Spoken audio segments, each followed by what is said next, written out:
안녕하세요, 여러분. 오늘은 많은 분들이 가장 궁금해하는 퇴직 후에도 돈 걱정 없는 삶을 위한 노후 준비에 대해 깊이 있게 이야기해 보려고 합니다. 퇴직 후 나이가 들면 경제적으로 어떻게 살아갈지 걱정하는 분들이 많으시죠? 이 영상에서 제가 여러분께 구체적이고 실천 가능한 방법들을 알려드릴 거예요. 그리고 이 방법들을 바로 실천하면 여러분도 퇴직 후 경제적 자유를 얻을 수 있습니다. 지금 바로 시작할게요. 1. 왜 노후 준비가 중요한가? 여러분, 노후 준비가 왜 이렇게 중요한 걸까요? 우리가 퇴직을 하고 나면 더 이상 일해서 돈을 벌 수 없게 되죠. 그렇다면 퇴직 후에는 어떤 방식으로 생활비를 마련해야 할까요? 대부분의 사람들은 국민연금이나 퇴직금만으로 생활을 이어가려 합니다. 하지만 현실은 그 금액만으로는 충분하지 않다는 사실입니다. 예를 들어 한국에서 국민연금의 평균 수령액은 한 달 약 4,050만 원입니다. 그런데 대한민국의 평균 퇴직 연령은 60대 중반이죠. 그리고 퇴직 후 평균 2030년을 살아야 합니다. 이 기간 동안 국민연금만으로 생활을 유지하는 것은 거의 불가능합니다. 생활비, 의료비, 예기치 않은 지출까지 고려하면 연금만으로는 어느 순간 벅차게 될 수 있습니다. 따라서 퇴직 후 경제적 자유를 얻으려면 지금부터 미리 준비를 해야 한다는 것이죠. 즉, 오늘부터 시작하면 절대 늦지 않습니다. 2. 노후 자금 목표 설정. 노후 준비를 위해 가장 중요한 첫 번째 단계는 바로 목표 설정입니다. 여러분, 목표가 없으면 아무리 열심히 노력해도 큰 효과를 볼 수 없습니다. 퇴직 후에 어떤 삶을 살고 싶은지 구체적으로 목표를 설정하는 것부터 시작해야 합니다. 첫 번째 질문, 매달 생활비는 얼마나 필요할까? 예를 들어 여러분이 매달 200만 원 정도의 생활비를 쓴다면 퇴직 후에는 그만큼의 돈을 준비해야 합니다. 물론 더 많은 여행이나 여가 활동을 계획한다면 추가적인 예산도 필요하겠죠. 두 번째, 여행을 가고 싶은데 그럼 얼마나 모아야 할까? 여행은 퇴직 후에도 즐기고 싶은 활동 중 하나일 겁니다. 여러분이 1년에 이번 해외여행을 간다면 여행비로 매년 500만 원 정도가 필요할 수 있습니다. 이를 30년간 지속한다고 가정했을 때 총액은 1억 5천만 원이 됩니다.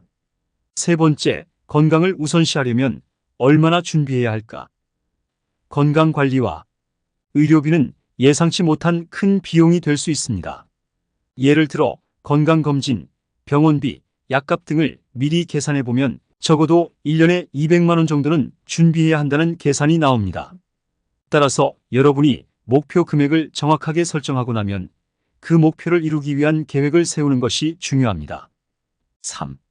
연금, 저축, 투자. 그럼 이제 어떻게 준비할 것인가? 두 번째 단계는 바로 연금, 저축, 투자입니다. 이 세 가지를 어떻게 잘 활용하느냐가 여러분의 노후 준비 성공 여부를 좌우합니다. 첫 번째, 연금.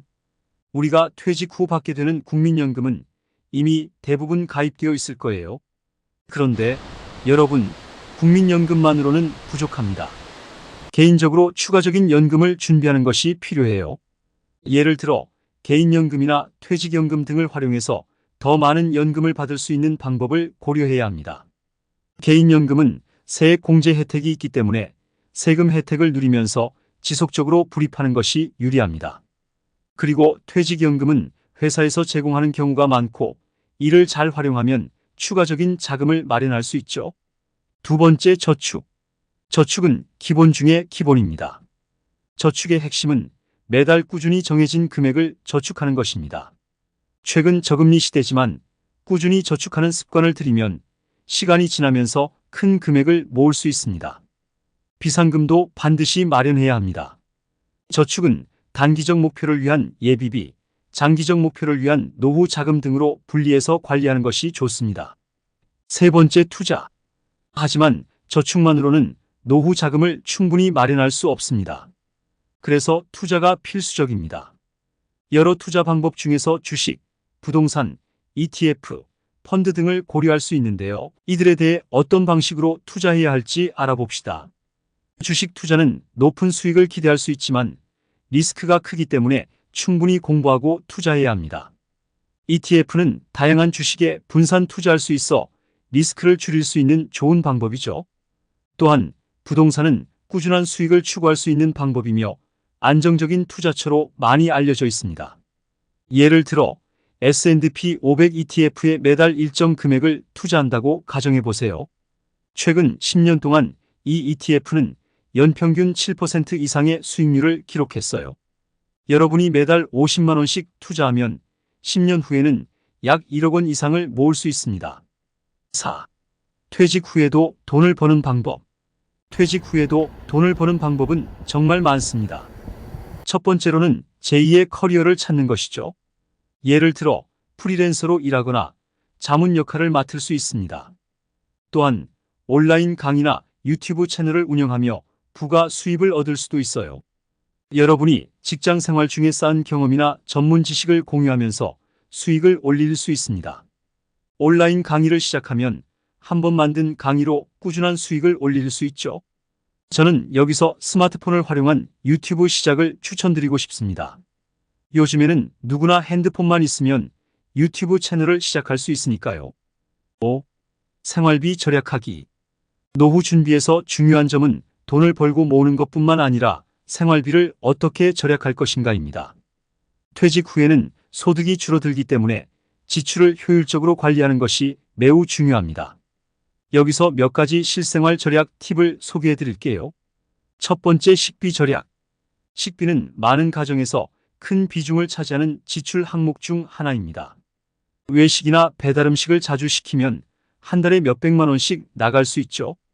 그런데 집에서 간단하고 건강한 음식을 만드는 습관만 들여도 꽤 많은 비용을 절약할 수 있습니다. 예를 들어 밀키트를 활용하거나 반찬을 미리 만들어 두는 것도 큰 도움이 됩니다. 또한 대형마트나 온라인 쇼핑몰에서 할인 행사를 잘 활용하고 대량 구매를 통해 단가를 낮추는 방법도 유효해요. 예를 들어 쌀이나 기본 양념은 한 번에 많이 사서 저장해 두면 매일 작은 비용을 절약할 수 있죠. 두 번째, 공과금 절감. 공과금도 매달 빠져나가는 고정 비용이기 때문에 이를 줄이기 위한 노력도 필요합니다. 먼저 전기세를 줄이려면 불필요한 전자기기를 끄는 것부터 시작하세요. 또 LED 조명을 사용하거나 에너지 효율이 높은 가전제품을 사용하는 것도 좋은 방법입니다. 인터넷과 전화요금도 매달 빠져나가는 큰 비용 중 하나입니다. 자신에게 맞는 요금제를 선택하고 불필요한 부가 서비스를 취소하는 것이 좋습니다. 와이파이나 휴대폰 요금을 비교하여 더 저렴한 옵션을 찾는 것도 큰 절약이 될 수 있습니다. 세 번째, 불필요한 소비 줄이기. 불필요한 소비를 줄이는 것이 생활비 절감의 핵심입니다. 우리가 무심코 구독하는 서비스나 불필요한 멤버십들이 매달 조금씩 빠져나가고 있다는 사실을 아시나요? 여러분이 자주 쓰지 않는 정기 구독 서비스가 있다면 지금 바로 취소하는 것이 좋습니다. 예를 들어 넷플릭스나 음악 스트리밍 서비스는 필요할 때만 가입하고 다른 때는 절약할 수 있어요. 또한 옷이나 자파를 구매할 때도 너무 자주 쇼핑하지 말고 필요한 물건만 고르세요. 세일에 이끌려 충동 구매를 하는 대신 필요한 물건에 대해서만 신중하게 소비하는 습관을 기르세요. 네 번째, 건강관리로 비용 절감. 건강을 잘 관리하면 병원비나 약값을 절약할 수 있습니다. 정기적인 건강검진과 운동을 통해 질병 예방에 신경 써야 해요. 예를 들어 하루에 30분만이라도 걷거나 간단한 스트레칭을 하는 것만으로도 큰 차이를 만들 수 있습니다. 운동은 물론 식단 관리도 중요한데요. 고기나 기름진 음식을 자주 먹기보다는 채소와 과일 중심의 식단을 섭취하는 것이 건강을 지키는 데 도움이 됩니다. 이렇게 조금만 더 신경 쓰면 병원비를 줄이면서 건강도 유지할 수 있습니다. 6. 은퇴 후 여유롭게 살아가는 법. 노후 준비는 단지 경제적 안정만이 아니라 여유로운 삶을 살기 위한 준비도 필요합니다. 은퇴 후에는 더 이상 급박하게 살아갈 필요는 없지만 그렇다고 해서 소득이 없거나 의욕을 잃은 삶을 살아가는 것은 좋지 않죠. 그래서 여유로운 은퇴 생활을 위해 준비해야 할 것들이 몇 가지 있습니다. 첫 번째, 취미 활동과 자기 개발. 퇴직 후에는 일상에 여유가 생기기 때문에 그동안 미뤄두었던 취미 활동을 시작하는 것이 중요합니다. 여러분은 어떤 취미가 있나요? 독서, 여행, 미술이나 음악 등 다양한 취미를 통해 정신적인 여유를 찾을 수 있습니다. 특히 자기 개발도 중요한데요. 퇴직 후에도 새로운 기술이나 지식을 배우는 것은 삶의 질을 높이고 사회적 활동도 이어갈 수 있게 도와줍니다. 예를 들어 온라인 강의를 듣거나 새로운 자격증을 취득하는 것도 좋은 방법입니다. 두 번째, 사회적 관계 유지. 퇴직 후에도 사회적 관계를 유지하는 것은 매우 중요합니다. 직장에서 만났던 사람들과의 관계를 계속 이어가면 정신적인 안정을 얻을 수 있고 새로운 기회나 정보를 얻을 수도 있죠. 또한 자원봉사나 동호회 활동 등을 통해 사회와 연결될 수 있습니다. 사람들은 자주 사회적 상호작용을 통해 자신감을 얻고 삶의 의미를 찾기도 합니다. 그런 의미에서 퇴직 후에도 적극적으로 사람들과의 관계를 유지하는 것은 정신적으로도 매우 중요합니다. 세 번째, 경제적 자유의 실현. 마지막으로 은퇴 후에 경제적 자유를 유지하기 위해서는 소득의 다양화가 필요합니다. 예를 들어 여러분이 은퇴 후에도 주식 배당금이나 부동산, 임대료 등으로 수입을 얻을 수 있다면 금융적인 스트레스를 크게 줄일 수 있겠죠. 따라서 자산 배분을 잘 해두면 은퇴 후에도 안정적인 소득원을 확보할 수 있습니다. 이러한 수입원은 여러분의 은퇴 후 삶을 경제적 자유로 만들어 줄 수 있습니다. 7. 결론 및 실천 다짐. 오늘 영상에서는 퇴직 후 경제적 자유를 얻기 위한 노후 준비 방법에 대해 깊이 있게 이야기해 보았습니다. 중요한 건 지금 바로 시작하는 것입니다. 목표를 세우고 연금, 저축, 투자, 그리고 생활비 절감 방법을 통해 준비를 한다면 여러분도 퇴직 후 걱정 없는 삶을 살아갈 수 있을 거예요.